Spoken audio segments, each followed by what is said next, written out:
are pretty common nowadays, and most people probably credit the Beatles for the creation of the phenomenon. But some people will remember the Monkees, a group often referred to as the Pre-Fab Four, a U.S. pop band that was created in 1968 for a television show of the same name that originally aired for 2 seasons, and then went on to become a legitimate pop band in its own right. Welcome to Late Edition Crime Beat Chronicles, a Lee Enterprises podcast. I'm Ambre Moton, the show's producer and editor, back with another story that you may not think of as a traditional true crime case. Okay, the band. It consisted of Mickey Dolenz, Davy Jones, Michael Nesmith, and Peter Tork. The show played well to both fans and critics and performed well in its original run and through syndication and Saturday morning repeats. The show is a scripted comedy all about the 4 bandmates struggling to make it in the music business, and of course, the hijinks that ensued. While a manufactured band, the music really did catch on, and they eventually toured to sold-out crowds. Okay, but how did the creators of Daydream Believer and I'm a Believer, a song brought back into the lexicon by the band Smash Mouth for the Shrek soundtrack, land themselves the subject of a true crime podcast? Well, would you be surprised to learn that the Monkees were the subject of an FBI investigation? The group's final surviving member, Mickey Dolenz, sued the FBI in 2022 to obtain any files on him, the band, and his bandmates after submitting a Freedom of Information Act request in June of that year, and failing to receive anything more than an automated response within the 20 days that federal agencies are obligated to respond.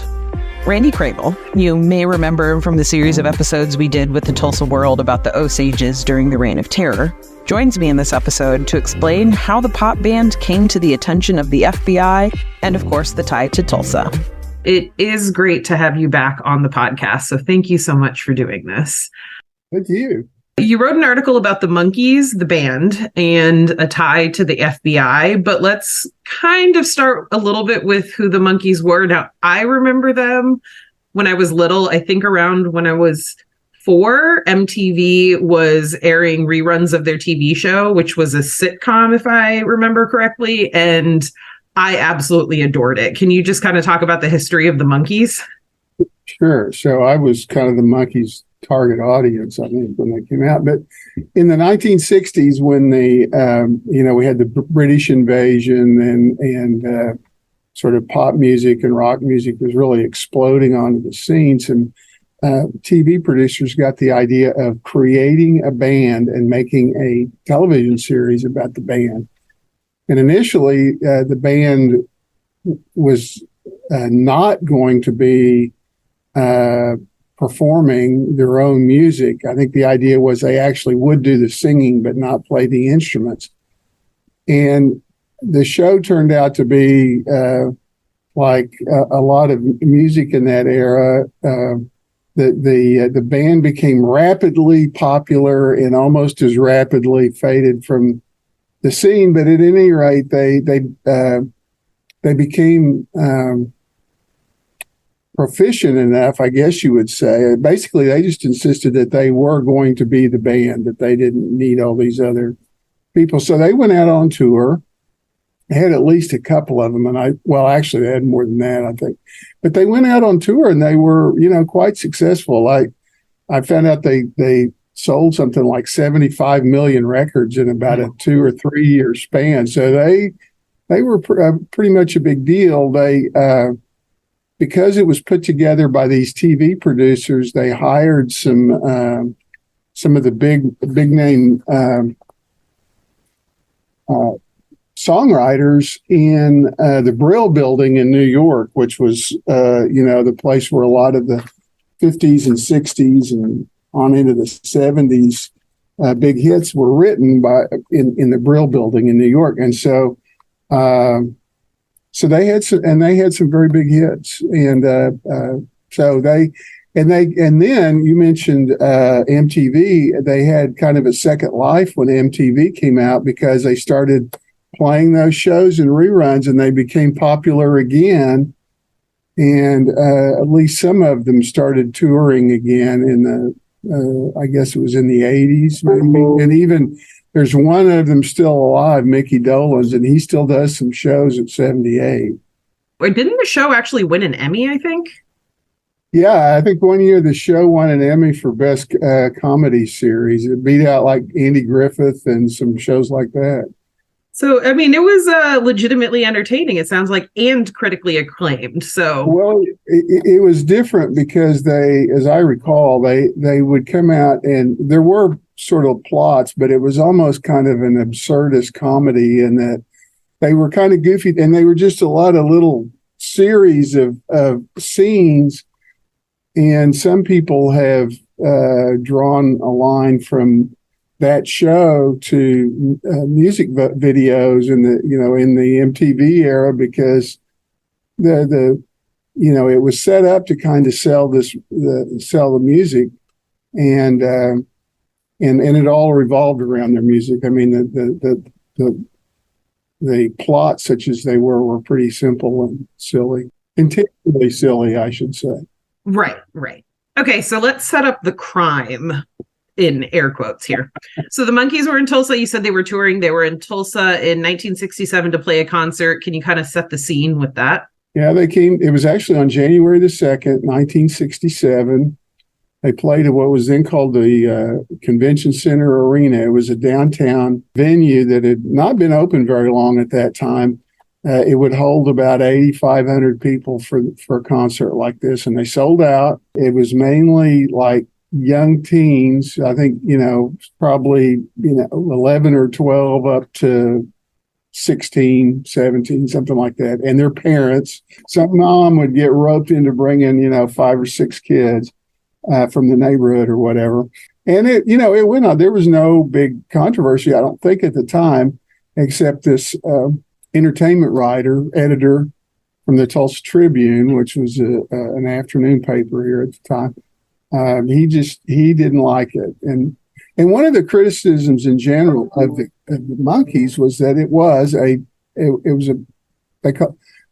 some people called them the Pre-Fab Four, because they were created specifically for television. It wasn't a group of guys who just kind of came together and started making music together. They were created, and some people didn't like that, and their music was not intended to be, for the most part, real, deep and social meaning or anything like that. And so anyway, he didn't like it. And he wrote a letter to the FBI. Well, it's not clear to me in the report. It's not clear whether he wrote directly to the FBI.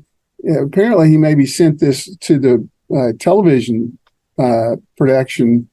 The television studio, complaining that they were projecting subliminal messages onto a screen behind them during one of the songs, which is one of the things, if you weren't around in the 60s, there was all kinds of stuff like that in the 60s and the early 70s. If you play Beatles records backwards, they had some kind of message, or, there was the big... a lot of radio stations and so forth wouldn't play Louie Louie by the Kingsmen because no one could understand the lyrics, but they were pretty sure they were bad. So they didn't understand it. It was just a very poor recording. But so he complained to the FBI. I don't know that the FBI really took it that seriously, because as I wrote in the story, they had the guy who complained, his name was Bill Donaldson. So they had his name wrong in their report. They had his newspaper wrong in their report, and they had the date of the concert wrong in their report. But what happened was someone a few months later compiled all of that into a bigger report. It's like 80 pages long, on the influence of communism and subversive groups on Hollywood, and so that was included in there. And I don't think anything came of it. But if I could, this is all kind of fun, but on the other hand, it does make people kind of stop and think. It should make people kind of stop and think about, well, what does it take to get to have a FBI file? Apparently, not very much. Right. What was the political climate like back then? Yeah, it was a lot of turmoil. And so in this particular case, what they had done, they had a song that did try it was called "I Want to Be Free." It did try and have a little bit of a social message, and they were showing there was nothing subliminal about this. They were showing images of riots and the war in Vietnam and peace marches, and I think they had something on the I think there were scenes from the Selma, Alabama march, which had actually taken place, several years earlier, but at any rate was still very much in the news, and so it wasn't really subliminal. It was stuff they'd see on the news every day. But the bigger picture was that, yes, there was a lot of turmoil. There was a lot of opposition to the war in Vietnam. There was, it was the 60s. It was the protest era. There were quite a few violent demonstrations, and there was a lot of concern about the communists taking over. So a lot of this file was, there was a radio station in Los Angeles that would from time to time have members of the American Communist Party on the top. And they would mention that so-and-so, who's now a very well-known personality or producer, had dinner with so-and-so. And back in 1938, they attended a dinner at a known communist, things like that. For some reason, it mentioned Robert Vaughn quite a bit. And people may not remember Robert Vaughn, but he was a popular actor in the 60s. He was one of the Magnificent Seven in the movie The Magnificent Seven, and then later he starred in a TV show called The Man from U.N.C.L.E., which kind of had a cult following, and he was always popping up at some kind of demonstration or something like that. So it was a very tumultuous time. Also, the FBI was run by J. Edgar Hoover, who liked to get as much dirt as he could on as many people as he could. So that may have had something to do with it. I don't know. We have to take a quick break, so don't go too far. You said that Donaldson had accused the band of deliberate manipulation or a preconditioned immature audience for propaganda dissemination. And you mentioned that it wasn't in any way subliminal, like the message they were getting across in their one potentially political song was pretty obvious. But do you think he was just reading into things because he didn't like the music, or? Well, so Bill Donaldson, and I didn't know him. He was still so the Tribune closed in 1992, and I started here before that. And I was at the World when he was at the Tribune, but I don't think our paths ever crossed. He was part of that older generation. He was a World War II veteran. Patriotism was very big. He had an English literature degree from Swarthmore. I think first of all, I don't think he cared that he didn't like the music that much. But second of all, he didn't like the idea of this sort of manufactured, he called it manufactured hysteria or manufactured emotion. He didn't like that. So I think he felt like, these young people were being manipulated, and, probably to a certain extent they were. But nobody after the concert was over went out and started trying to burn the city down or anything like that. It was mostly just fun. And so I think to a large extent it was, I can remember my own dad when I was a kid and that show was on. We were not supposed to watch it just because it wasn't that it made him mad or anything. It's a stupid show. Yeah. He had a category of television programs. That's just a stupid show. And so we didn't watch it. And I think, so there's that category. I wonder what Donaldson would think about, like the Swifties and, of course, the boy band fans of, like NSYNC. No, I think he'd be appalled. He had a background in the theater. He had performed in the theater here and run a theater in Tulsa for a while. And, I mean, I just think that would be something, although, I mean, he would have gone through the period when he would have gone through the Elvis Presley period. He would have gone through the Frank Sinatra period when, for even someone my age, Frank Sinatra was always kind of the older guy, but there was a period in the 50s and 60s when, girls would swoon over Frank Sinatra. So anyway, he knew a little bit about that and acknowledged it, but he just thought this was too fake, too phony, that these guys they had done nothing to deserve the adoration and attention they were getting, and that whoever had created this group was using this group to warp the minds of America's youth. Fair enough. May not be entirely wrong, but I think it was probably more to sell albums and TV shows and tickets as opposed. Right, it was to make money. That's all they cared about.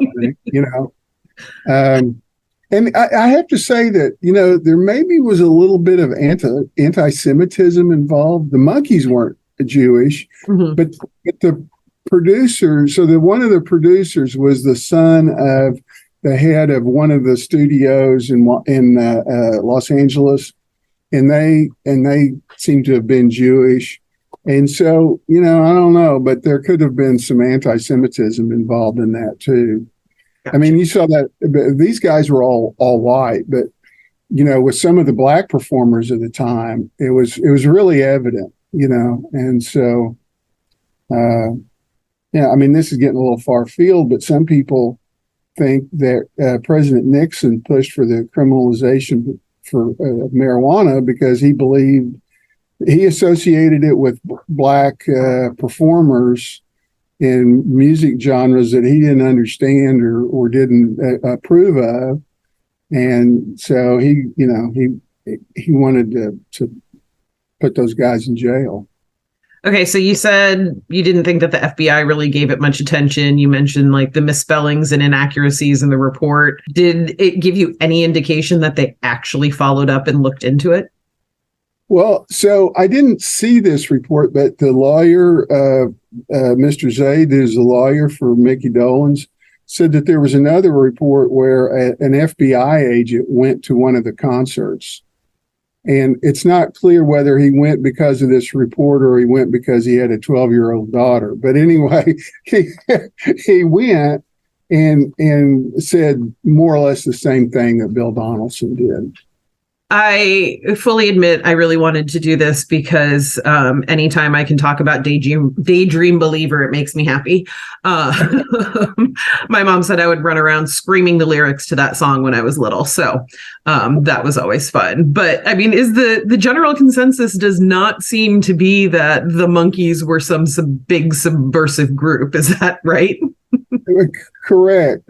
But I will say, and that again, it shows you how, it's easy to get on someone's, on the FBI or whoever's list. You think about, we have these terrorism watch lists now where if your name is close enough to somebody else, you can be in trouble. I mean, so the attorney is also representing the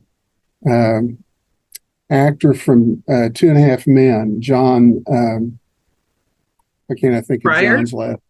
John, yeah. So he'd met him, and John Cryer, and John Cryer said, "Well, I don't think I've got anything, but my uncle was an anti-war activist, and we'd kind of like to know if he has anything." So the lawyer put in a request for, this man's file. Well, it turned out it was like 3,000 pages long. Holy cow. And I don't know that he was a particularly prominent. I mean, it's not like he was Abby Hoffman or something. Right. But they've got 3,000 pages on him. So, and it can be kind of a long, protracted thing to get these. Because according to the lawyer, they will only process 500 pages a month on any one request.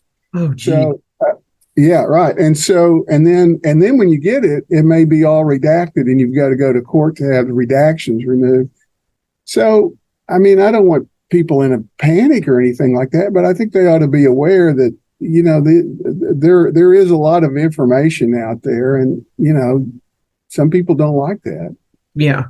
I don't have good answers, but obviously in this case, it's difficult. It really is. And, this doesn't help the average person, but if they are interested in some of these better known FBI files, they are available online. You can go look up, I mentioned Abby Hoffman. You can go read Abby Hoffman's file online if you want. That's pretty much everything I had. Is there anything I didn't ask you about that you really want to make sure we get in there? This is kind of one of those deals where we got the email from the lawyer, and when we first looked at it, we thought, what the heck is this? And then the more we thought about it and the more we got into it, it was, it's one of those things that's fun and people seem to be interested in it. But at the same time, it does sort of illustrate a bigger issue. Mm-hmm. Mm-hmm. You could be on a list and you don't know it, or, how easy is it to just suggest something and have it make it onto some FBI agent's desk? And nowadays, with the digitization of everything, once you're in there, there's no telling where it's not quite as bad as Twitter or X. Yeah, no, completely agree. Well, thank you. That's all I've got. I always enjoy talking to you. It should be noted that there were multiple musical artists in that era who were known to be tracked by the FBI. Artists that the group interacted with, including the Beatles and Jimi Hendrix. So the Monkees are far from the only musical act to catch the attention of the federal government, but this was still a pretty interesting story. That'll do it for this week's episode of Beat Chronicles. Make sure you hit that subscribe button so you don't miss what we have coming up next. Thanks for listening.